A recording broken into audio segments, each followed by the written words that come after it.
10 വർഷത്തിന് ശേഷം ജമ്മു കശ്മീർ നാളെ പോളിംഗ് ബൂത്തിലേക്കാണ്. നിയമസഭാ തെരഞ്ഞെടുപ്പിന്റെ ആദ്യഘട്ട വോട്ടെടുപ്പിൽ 24 മണ്ഡലങ്ങളിലാണ് നാളെ വോട്ടെടുപ്പ് നടക്കുക. മെഹബൂബ മുഫ്തിയുടെ മകൾ ഇൽത്തിജ മുഫ്തി, CPM കേന്ദ്ര കമ്മിറ്റി അംഗം മുഹമ്മദ് യൂസഫ് തരിഗാമി, കോൺഗ്രസ് മുൻ പ്രസിഡന്റ് ഗുലാം അഹമ്മദ് മിർ എന്നിവരാണ് ആദ്യഘട്ടത്തിലെ പ്രമുഖ സ്ഥാനാർത്ഥികൾ. ശ്രീനഗറിൽ നിന്ന് തൗഫീഖ് അസ്ലമുണ്ട് വിവരങ്ങൾ നൽകാനായി. തൗഫീഖ്, അങ്ങനെ 10 വർഷത്തിന് ശേഷം കശ്മീർ വീണ്ടും പോളിംഗ് ബൂത്തിലേക്ക് എത്തുകയാണ്. നമ്മൾ അവിടുത്തെ രാഷ്ട്രീയ സമവാക്യങ്ങളൊക്കെ നേരത്തെ തന്നെ നോക്കിയിരുന്നു. എന്തായാലും വലിയ പോരാട്ടം നടക്കുന്നു. അത്തരത്തിലുള്ള ഒരു പ്രത്യേക ഒരു സാഹചര്യം കൂടിയുണ്ട്. ഇത്തവണ ആർട്ടിക്കിൾ 370 പുനഃസ്ഥാപിക്കണമെന്ന ആവശ്യമൊക്കെ തെരഞ്ഞെടുപ്പിൽ വളരെ സജീവമായി തന്നെ ഉയർന്നു കേൾക്കുന്നുണ്ട്. ഒപ്പം തന്നെ വികസന വിഷയങ്ങൾ, കേന്ദ്രത്തിനെതിരായ വികാരം, അങ്ങനെ നിരവധി വിഷയങ്ങൾ ഈ സംസ്ഥാന തലത്തിൽ ഉയർന്നു വരുന്നുണ്ട്. എന്തായാലും ഇന്നിപ്പോൾ നിശബ്ദ പ്രചാരണത്തിന്റെ മണിക്കൂറുകളിലൂടെ കടന്നു പോവുകയാണ്. എത്രത്തോളം സജ്ജമാണ് കശ്മീർ പോളിംഗിനായി?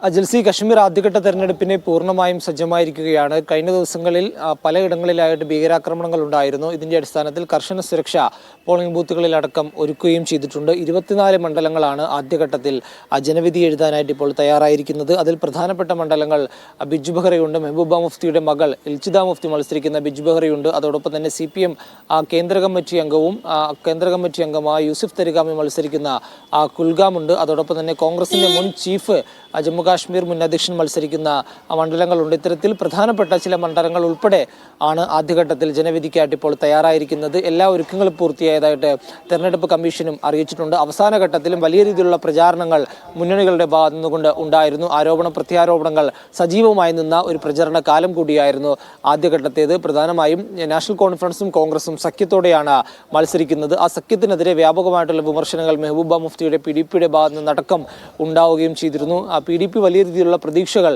വെച്ചു പുലർത്തുന്നുണ്ട്. ഏറ്റവും ഒടുവിൽ നടന്ന തെരഞ്ഞെടുപ്പിൽ PDP ആയിരുന്നു ഭരണത്തിൽ മുന്നിൽ നിന്നിരുന്നത്. PDPക്കൊപ്പമായിരുന്നു കശ്മീരി ജനത നിന്നത്. എന്നാൽ ഇത്തവണ സാഹചര്യങ്ങൾ വളരെയധികം മാറിയിട്ടുണ്ടെന്നാണ് ജമ്മു കാശ്മീരിലെ വോട്ടർമാരുമായി സംസാരിക്കുമ്പോൾ മനസ്സിലാക്കാൻ സാധിക്കുന്നത്. നാഷണൽ കോൺഫറൻസിനും കോൺഗ്രസിനുമായിരിക്കും ഇത്തവണ കൂടുതൽ സാധ്യതയെന്നാണ് ഇവിടെ നിന്ന് നമുക്ക് മനസ്സിലാക്കാൻ സാധിക്കുന്നത്. അതോടൊപ്പം BJPക്ക് വലിയ സ്വാധീനമില്ലാത്ത ഇടങ്ങളാണ് ജമ്മു കാശ്മീരിന്റെ താഴ്വര മണ്ഡലങ്ങൾ. അതുകൊണ്ട് ഈ ആദ്യഘട്ടത്തിൽ താഴ്വര ഉൾപ്പെടെയുള്ള ഇടങ്ങളിലാണ് മത്സരം നടക്കുന്നത്. അതുകൊണ്ട് BJPക്ക് വലിയ സ്വാധീനമില്ലാത്ത ഒരു മണ്ഡലങ്ങളിലാണ് ഈ ആദ്യഘട്ടത്തിൽ മത്സരം നടക്കുക. 2-3 ഘട്ടങ്ങളിലേക്ക് എത്തുമ്പോൾ BJPക്ക് സ്വാധീനമുള്ള മണ്ഡലങ്ങളുണ്ട്. BJPയും വലിയ രീതിയിലുള്ള പ്രതീക്ഷകൾ വെച്ചു പുലർത്തുന്നുണ്ട്. BJPയുടെ നേതൃത്വത്തിൽ ജമ്മു കാശ്മീർ ഒരു പുതിയ നയാ കാശ്മീർ എന്നുള്ള പ്രചരണമാണ് BJP മുന്നോട്ട് വെക്കുന്നത്. എന്നാൽ അതിനെ മെഹബൂബ മുഫ്തിയുടെ PDPയും അതോടൊപ്പം തന്നെ നാഷണൽ കോൺഫറൻസും കോൺഗ്രസും എല്ലാം അതിനെ മറികടക്കുന്ന രീതിയിലാണ്, പ്രത്യേകിച്ച് കേന്ദ്ര സർക്കാർ ജമ്മു കാശ്മീരിനോട് ചെയ്തിരിക്കുന്ന കാര്യങ്ങൾ തുറന്നു കാട്ടിക്കൊണ്ടുള്ള ഒരു പ്രചാരണമാണ് പ്രതിപക്ഷത്തിന്റെ ഭാഗത്തുനിന്നുകൊണ്ട്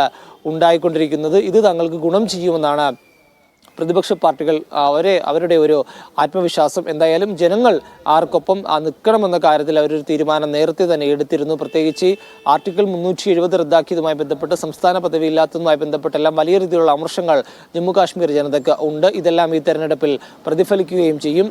അത്തരത്തിൽ കാശ്മീരിന്റെ പ്രത്യേക പദവിയും അതോടൊപ്പം തന്നെ സംസ്ഥാന പദവിയും ഉൾപ്പെടെ തിരിച്ചു കൊണ്ടുവരും എന്നുള്ളൊരു പ്രചരണം മുന്നിൽ വെച്ചുകൊണ്ടാണ് പ്രതിപക്ഷ പാർട്ടികളുടെ പ്രചാരണം സജീവമായി നിന്നത്. മറ്റൊരു പ്രധാനപ്പെട്ട കാര്യം എഞ്ചിനീയർ റാഷിദുമായി ബന്ധപ്പെട്ടുകൊണ്ടാണ്. അദ്ദേഹവും ജയിലിൽ നിന്ന് തെരഞ്ഞെടുപ്പ് പ്രചാരണത്തിനായി ജമ്മു കാശ്മീരിലെത്തുകയും അദ്ദേഹം ജമ്മു കാശ്മീർ ജമാഅത്തെ ഇസ്ലാമിയുമായി സഖ്യത്തിൽ ഏർപ്പെടുകയും മത്സര രംഗത്ത് സജീവമാവുകയും ചെയ്തിട്ടുണ്ട്. ഇത് മുഖ്യധാര രാഷ്ട്രീയ പാർട്ടികൾക്ക് വലിയ രീതിയിലുള്ള ആശങ്കയും തലവേദനയും സൃഷ്ടിച്ചിരിക്കുകയാണ്. കാരണം തങ്ങൾക്ക് ഈസി വേ എന്ന് പ്രതീക്ഷിച്ചിരുന്ന പല നിയമസഭാ മണ്ഡലങ്ങളിലും ഈ ജമാഅത്തെ ഇസ്ലാമിയും അതോടൊപ്പം തന്നെ ജമാഅത്ത് ഇസ്ലാമി പിന്തുണക്കുന്ന സ്ഥാനാർത്ഥികളും എഞ്ചിനീയർ റാഷിദിന്റെ അവാമി ഇത്തിഹാദ് പാർട്ടിയുമെല്ലാം മത്സര രംഗത്ത് സജീവമാണ്. അതുകൊണ്ട് വലിയ രീതിയിലൊരു ടൈറ്റ് മത്സരമാണ് വിവിധ മണ്ഡലങ്ങളിൽ ആദ്യഘട്ടത്തിൽ നടക്കുക. രണ്ടാം ഘട്ടത്തിലേക്ക് എത്തുമ്പോഴാണ് നാഷണൽ കോൺഫറൻസ് വൈസ് പ്രസിഡന്റ് മുൻ മുഖ്യമന്ത്രിയുമായ ഒമർ അബ്ദുള്ള ഉൾപ്പെടെ മത്സരിക്കുന്ന മണ്ഡലങ്ങളെത്തുക. ഇത്തരത്തിൽ വലിയ പ്രചാരണങ്ങൾ ആദ്യഘട്ടത്തിൽ നടന്നു. ഇനിയിപ്പോൾ രണ്ടാം ഘട്ടത്തിലേക്ക് കടക്കുമ്പോൾ പ്രധാനമന്ത്രി നരേന്ദ്രമോദി ഉൾപ്പെടെ വ്യാഴാഴ്ച ശ്രീനഗറിലെത്തുന്നുണ്ട്. BJPയുടെ റാലിയിൽ അദ്ദേഹം അഭിസംബോധന ചെയ്യുകയും ചെയ്യും. മറ്റൊന്ന് നമ്മൾ ഈ തെരഞ്ഞെടുപ്പിൽ കാണേണ്ടത് ഗുലാം നബി ആസാദിന്റെ സാന്നിധ്യമാണ്. അദ്ദേഹം കോൺഗ്രസിൽ ഉണ്ടായിരുന്ന കാലത്ത് കോൺഗ്രസിന് വലിയ രീതിയിലുള്ള വേരോട്ടമുണ്ടായിരുന്ന സ്ഥലമായിരുന്നു ജമ്മു കാശ്മീർ. എന്നാൽ അദ്ദേഹം കോൺഗ്രസിൽ നിന്ന് മാറുകയും സ്വന്തമായി പാർട്ടി രൂപീകരിക്കുകയും ചെയ്തിരുന്നു. അദ്ദേഹത്തിന്റെ പാർട്ടി രണ്ടാം ഘട്ടത്തിലാണ് കൂടുതലും സജീവമായി കൂടുതൽ മണ്ഡലങ്ങളിൽ മത്സരിക്കുന്നത്. ഗുലാം നബി ആസാദ് തന്നെ നേരിട്ടിറങ്ങി ഇറങ്ങിയുള്ള ഒരു പ്രചരണമാണ് കശ്മീരിന്റെ വിവിധയിടങ്ങളിൽ നടത്തിക്കൊണ്ടിരിക്കുന്നത്. നാളെയാണ് കശ്മീർ ജനത വിധിയെഴുതി തുടങ്ങുക. നാളെ 27 മണ്ഡലങ്ങൾ വിധിയെഴുതും. അതിനുശേഷം 2 ഘട്ടങ്ങളിലായിട്ട് കൂടി ഒരു നിയമസഭാ തെരഞ്ഞെടുപ്പ് നടക്കും. 10 വർഷത്തിന് ശേഷമാണ് ഈ നിയമസഭാ തെരഞ്ഞെടുപ്പ് നടക്കുക. അതുകൊണ്ട് കശ്മീർ ജനത വലിയ പ്രതീക്ഷയിൽ തന്നെയാണ്. തങ്ങൾ മുന്നോട്ട് വെക്കുന്ന ആവശ്യങ്ങളുണ്ട്, പ്രത്യേകിച്ച് ജീവിത സാഹചര്യങ്ങളുമായി ബന്ധപ്പെട്ടുള്ള കാര്യങ്ങളുണ്ട്. സുരക്ഷിതമായി ജീവിക്കാനുള്ള സാഹചര്യം ഒരുക്കണം. ഭീതിയോടെയാണ് കശ്മീരിലെ യുവാക്കൾ ഉൾപ്പെടെ കശ്മീരിലെ താഴ്വരകളിൽ ഉൾപ്പെടെ നടക്കുന്നത്. ഏകപക്ഷീയമായിട്ടുള്ള അറസ്റ്റുകളും തടങ്കൽ വെക്കലുകളുമെല്ലാം കശ്മീരിൽ വ്യാപകമാവുന്നുണ്ട്. ഇതിനെതിരെയെല്ലാം ഉള്ള ഒരു ജനങ്ങളുടെ ഒരു അല്ലെങ്കിൽ അവരുടെ ഒരു ചെറുത്തുനിൽപ്പ് കൂടിയാകും ഈ തെരഞ്ഞെടുപ്പ്. ശരി, തൗഫീഖ് അസ്ലമാണ് വിവരങ്ങൾ നൽകിയിരിക്കുന്നത്. 10 വർഷത്തിന് ശേഷം കശ്മീർ വീണ്ടും പോളിംഗ് ബൂത്തിലേക്ക് എത്തുകയാണ്. 3 ഘട്ടങ്ങളായി നടക്കുന്ന നിയമസഭാ തെരഞ്ഞെടുപ്പിലെ ആദ്യഘട്ടത്തിലെ 24 മണ്ഡലങ്ങളിലേക്കുള്ള വോട്ടെടുപ്പാണ് നാളെ നടക്കുക.